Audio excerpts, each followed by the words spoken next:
출애굽기 1장 1절부터 14절까지의 말씀을 저와 여러분이 한 절씩 교독하겠습니다.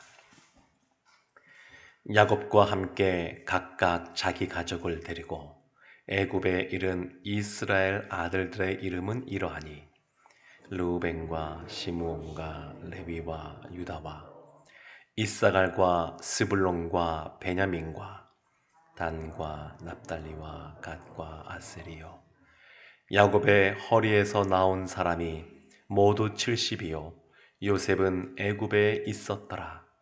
요셉과 그의 모든 형제와 그 시대의 사람은 다 죽었고 이스라엘 자손은 생육하고 불어나 번성하고 매우 강하여 온 땅에 가득하게 되었더라. 요셉을 알지 못하는 새 왕이 일어나 애굽을 다스리더니 그가 그 백성에게 이르되 이 백성 이스라엘 자손이 우리보다 많고 강하도다. 자, 우리가 그들에게 대하여 지혜롭게 하자. 두렵건대 그들이 더 많게 되면 전쟁이 일어날 때에 우리 대적과 합하여 우리와 싸우고 이 땅에서 나갈까 하노라 하고 감독들을 그들 위에 세우고 그들에게 무거운 짐을 지워 괴롭게 하여 그들에게 바로를 위하여 국고성 비돔과 람셋을 건축하게 하니라. 그러나 학대를 받을수록 더욱 번성하여 퍼져나가니 애굽 사람이 이스라엘 자손으로 말미암아 근심하여 이스라엘 자손에게 일을 엄하게 시켜 어려운 노동으로 그들의 생활을 괴롭게 하니 곧 흙 이기기와 벽돌 굽기와 농사의 여러 가지 일이라. 그 시키는 일이 모두 엄하였더라. 아멘.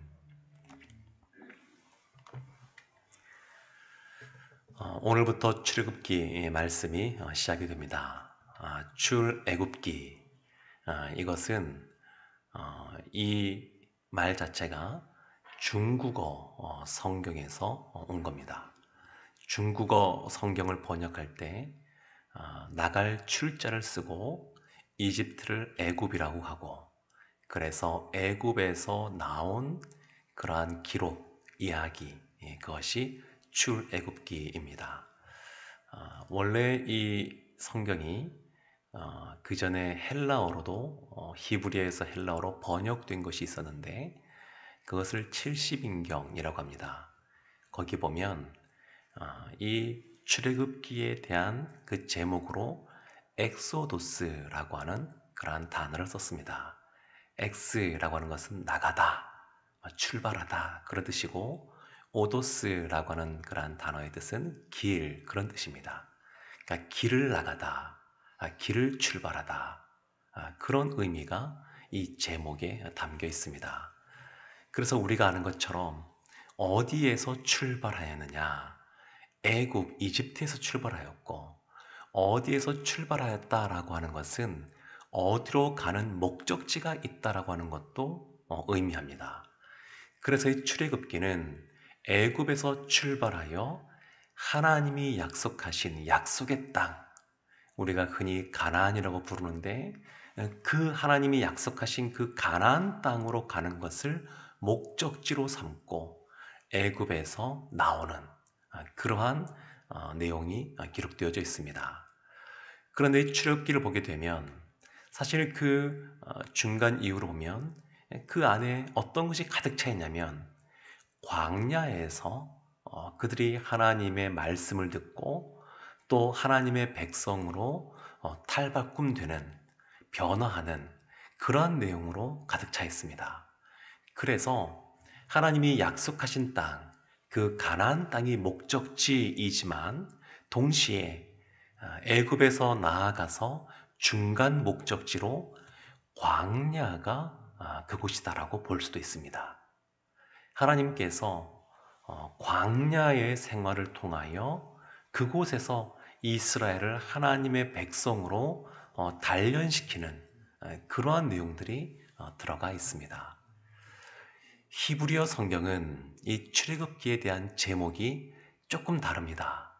히브리어 성경은 그 제목 자체가 그 앞에 시작할 때 그 앞부분에 나오는 걸 가지고 제목으로 많이 삼는데 1절에 보면 이렇게 나옵니다. 야곱과 함께 각각 자기 가족을 데리고 애굽에 이른 이스라엘 아들들의 이름은 이러하니 이스라엘 아들들의 이름은 이러하니 이것이 제목입니다. 그래서 그의 자손의 이름은 이러하다. 이것이 이 책의 제목입니다. 히브리어 성경에서는. 그래서 그의 자손 이스라엘의 아들들의 이름. 그러니까 이 출애굽기의 또 하나의 우리가 관심을 갖고 봐야 될 것은 뭐냐면 이스라엘 자손이라는 겁니다. 이스라엘 자손. 이스라엘 자손이 바로 이 출애굽기에 있어서 많은 것들을 또한 설명해 주고 있습니다. 성경이 시작되는 창세기, 출애굽기, 레위기, 민수기, 신명기 이 앞부분에 기록된 이 5권의 성경을 모세가 썼다 그래서 모세오경 이렇게 부르는데 이 5권의 책은 아주 긴밀하게 연결되어 있습니다. 그래서 출애굽기 말씀을 우리가 볼 때 먼저는 그 앞에 나와 있는 창세기와 연결이 되어진 성경이다. 이것이 동떨어진 것이 아니라 이 출애굽기가 창세기에 이어서 이것이 기록된 것이다 라고 우리가 생각을 하고 말씀을 보면 유익할 것 같습니다. 5절 말씀에 보면 그 이스라엘 자손에 대해서 이렇게 설명합니다. 야곱의 허리에서 나온 사람이 모두 70이요 요셉은 애굽에 있었더라. 이것은 창세기에 나온 내용입니다. 창세기에 야곱의 아들 요셉이 총리로 있을 때에 7년의 풍년이 지나고 흉년 2년이 지난 다음에 이 가나안 땅에 있었던 그 야곱과 그의 아들들 또 그의 가족들이 요셉의 초청에 의해서 이제 이집트로 내려가게 되는데 애굽으로 내려가게 되는데 그때 몇 명이 내려갔냐면 70명이 내려갔다 이렇게 말합니다. 이것이 창세기 46장 26절과 27절에 동일한 말씀이 기록되어 있습니다. 제가 한번 창세기 46장 26절과 27절 말씀을 제가 읽어드리겠습니다. 야곱과 함께 애굽에 들어간 자는 야곱의 며느리들 외에 66명이니 이는 다 야곱의 몸에서 태어난 자이며 애굽에서 요셉이 낳은 아들은 2명이니 야곱의 집 사람으로 애굽에 이른 자가 모두 70명이었더라. 그러니까 지금 창세기에 기록된 말씀이 동일하게 지금 이 출애굽기에 나온 것을 볼 수 있습니다. 그런데 그 이후에 어떤 일이 벌어졌느냐? 지금 이들이 애굽으로 내려가서 거기에서 출애굽할 때까지 400년이었는데 430년이 걸렸고 모세가 80세에 그렇게 했으니까 이 당시 지금 출애굽기 1장의 이 배경은 그 80년을 빼면 애굽으로 내려간 지 350년쯤 되었을 때의 이야기입니다. 애굽에 내려가서 350년쯤 되었을 때에 어떤 일이 있었느냐? 7절에 이스라엘 자손은 생육하고 불어나 번성하고 매우 강하여 온 땅에 가득하게 되었더라. 이 이스라엘 자손, 그들은 생육하였고 불어나여서 번성하였고 그리고 매우 강하였고 더 나아가서 결론적으로 온 땅에 가득하게 되었다. 어디에서 많이 본 표현 같지 않습니까? 많이 익숙하지 않습니까? 이 말씀이 어디에서 시작이 되냐면 창세기 1장 28절에 이것이 나옵니다. 창세기 1장 28절 말씀을 제가 한번 읽어보겠습니다. 하나님이 그들에게 복을 주시며 하나님이 그들에게 이르시되 생육하고 번성하여 땅에 충만하라. 땅을 정복하라. 바다의 물고기와 하늘의 새와 땅에 움직이는 모든 생물을 다스리라 하시니라. 생육하고 번성하고 충만하고 땅을 다스리고, 이것은 온 인류를 대표하는 아담을 하나님이 에덴 동산에서 만든 이후에 그에게 준 말씀입니다. 그러니까 생육, 번성, 충만, 그리고 정복, 이런 것들은 모든 인류에게 하나님이 주신 그러한 약속의 말씀이라고 할 수 있습니다. 근데 이 말씀이 창세기에 보면 어디에 또 등장하냐면 노아의 홍수 이후에 노아에게 주어집니다. 이 생육하고 번성하고 충만하고 이런 것이 노아에게 나타나는 것을 볼 수 있습니다. 그리고 이 말씀이 어디에서 또 나오냐면 아브라함 때 가면 또 나옵니다. 하나님이 이 아담에게 하셨던 말씀을 노아에게 하시고, 노아에게 하셨던 말씀을 아브라함에 하셨고, 아브라함에게 또 하셨던 그 약속의 말씀이 지금 출애굽기 1장에서 성취된 것을 보여주고 있는 겁니다. 생육하고 번성하고 또 충만하여 온 땅에 가득하게 되었다. 이것이 지금 성취되고 있는 모습이 지금 나타나고 있는 겁니다. 그러니까 이스라엘 자손이 그냥 숫자가 많아진 것이 아니라 하나님이 약속하셨던 그 말씀, 그 말씀이 이루어지고 있는 겁니다. 오늘날 우리가 이 땅에서 살고 있는 것도 마찬가지입니다. 그냥 우리가 살고 있는 것이 아니라 우리가 그냥 하나님의 자녀로 부활의 예수를 말미암아 구원받은 백성으로 살아가는 것이 아니라 이미 하나님께서 에덴 동산에서 아담에게 하셨던 말씀, 노아에게 하셨던 말씀, 아브라함에게 하셨던 말씀, 그리고 뒤에 보면 이 출애굽에서 이 출애굽기에 나오는 이 모세를 통하여 하셨던 말씀, 다윗에게 하셨던 약속의 말씀, 이런 것들이 예수 그리스도를 통하여 성취되어지고 그 결과 오늘날 우리가 하나님의 자녀로서 바닷가에 있는 모래알보다 밤하늘에 있는 뭇별보다 많은 그러한 숫자로 하나님 앞에 있게 되는 줄로 믿습니다. 지금 하나님의 이러한 역사는, 이 성경의 기록들은 그냥 이루어진 것이 아닙니다. 다 하나님의 계획인 경륜 속에서, 하나님의 인도하시는 섭리 속에서 이런 것이 이루어집니다. 근데 하나님의 그러한 경륜과 섭리 속에 무엇이 그 안에 아주 중심이 되는 그러한 척추처럼 축을 딱 이루면서 가고 있냐면 하나님의 언약의 말씀이 있습니다. 하나님이 약속하신 언약이 있습니다. 하나님이 약속하신 것에 대해서 하나님은 신실하게 이루시는 분이시기 때문에 그 하나님의 그 신실하심 때문에 이와 같은 일들이 생기고 있는 겁니다. 그런데 이렇게 번성하니까 문제가 생겼습니다.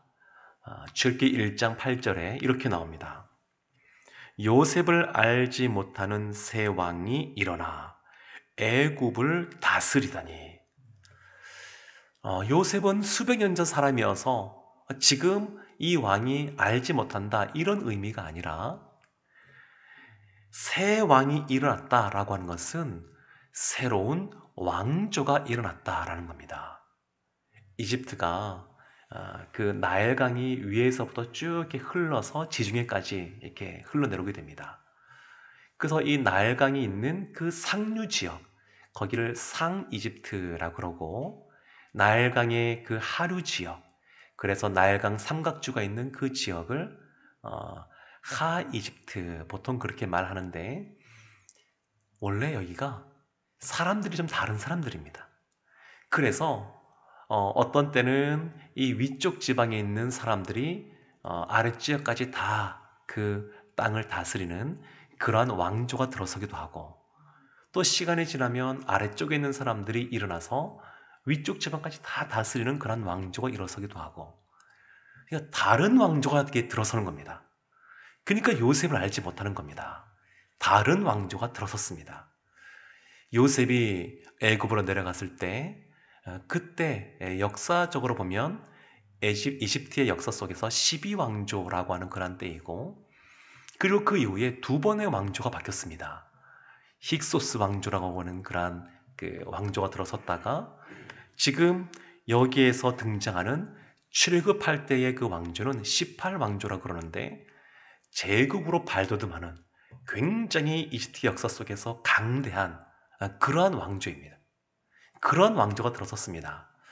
뮤지컬 그 오페라 중에서 아이다라고 하는 그런 작품이 있는데, 그 아이다라고 하는 그 작품의 배경이 지금 이때입니다. 18왕조 이때. 아주 이집트가 강대했을 때.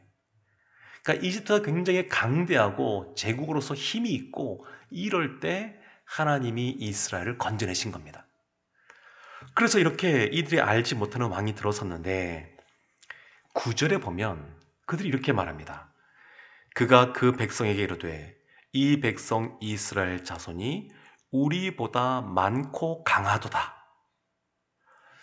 이스라엘이 이집트, 그 당시에 굉장히 강대한 나라를 이루는 그 이집트의 그 사람들보다 숫자가 많고 강한가? 이건 좀 과장된 겁니다. 진짜 그렇다는 것이 아니라 지금 이 말을 누가 하고 있냐면 애굽의 바로가 지금 하고 있는 겁니다. 애굽의 바로가. 우리가 정치를 생각해 보게 되면 무엇인가 정책을 이렇게 밀어붙이거나 할 때 어떤 것에 대해서 과장되게 부풀려게 말해서 그런 쪽으로 밀어붙이는 경우들을 종종 보는데, 이것이 그런 겁니다. 이스라엘 백성을, 이스라엘 자손을 학대하고 그들을 탄압하고 그들을 돈 안 들어가는 노예로서 더욱더 이렇게 옥죄면서 그들을 사용하려고 하다 보니까 내건 것이 뭐냐면, 명목상 이유가 뭐냐면 너희들은 사람이 많고 강대하다, 이렇게 말하는 겁니다. 10절에 보면 이렇게 나옵니다. 자, 우리가 그들에게 대하여 지혜롭게 하자. 두렵건대 그들이 더 많게 되면 전쟁이 일어날 때에 우리 대적과 합하여 우리와 싸우고 이 땅에서 나갈까 하노라. 그러니까 이스라엘 백성이 우리보다 숫자가 많고 강대해서 이 땅을 오히려 뒤집고 우리를 다스리는 사람들이 될까봐 겁내는 것이 아니라, 다른 나라의 사람들과 힘을 합쳐서 여기에서 벗어나서 나갈까봐 지금 이런 생각을 하고 있는 겁니다. 그래서 바로가 우리가 약해져서 힘이 없어져서 두렵다, 이런 것이 아닙니다. 돈 안 들이고 이 많은 사람들을 쓸 수 있는데 이것이 그들이 벗어날까봐 이와 같이 정책을 쓰는 겁니다. 그래서 그들이 쓰는 정책이 뭐였냐면 11절에 이렇게 나옵니다. 감독들을 그들 위에 세우고 그들에게 무거운 짐을 지워 괴롭게 하여 그들에게 바로를 위하여 국고성 비돔과 람셋을 건축하게 하니라.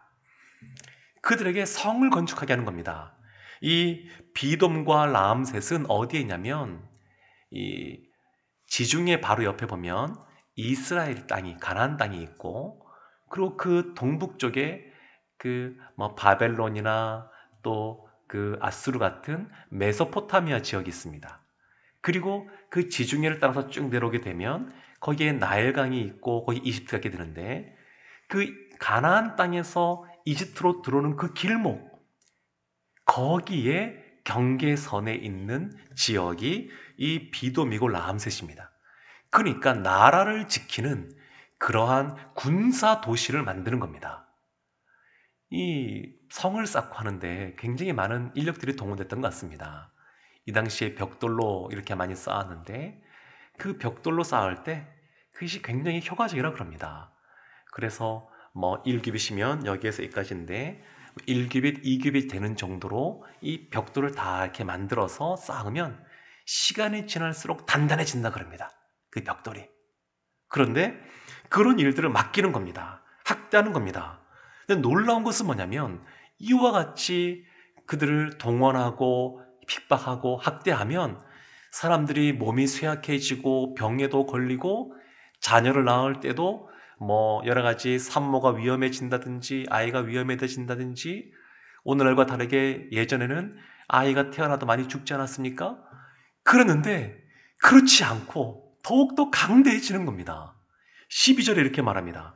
그러나 학대를 받을수록 더욱 번성하여 퍼져가라니, 더욱 번성하여 퍼져가는 겁니다. 세상에 여러 가지 권력을 가진 사람들, 힘을 가진 사람들, 예수님을 적대하는 사람들, 이런 사람들이 예수 믿는 사람들을 그냥 잡초를 밟듯이 핍박하는데, 학대하는데, 오히려 그 상황 속에서 믿는 사람들이 흔들리지 않고 하나님을 더 순수하게 믿고 복음이 더 힘있게 전파되는 역사를 했었던 것처럼 이스라엘 민족이 더 번성하게 되고 있는 겁니다. 14절에 이렇게 나옵니다. 어려운 노동으로 그들의 생활을 괴롭게 하니 곧 흙 이기기와 벽돌 굽기와 농사의 여러 가지 일이라. 그 시키는 일이 모두 엄하였더라. 엄하게 시켰습니다. 이와 같은 일이 왜 벌어졌느냐? 창세기 15장 13절에 이런 말씀이 나옵니다.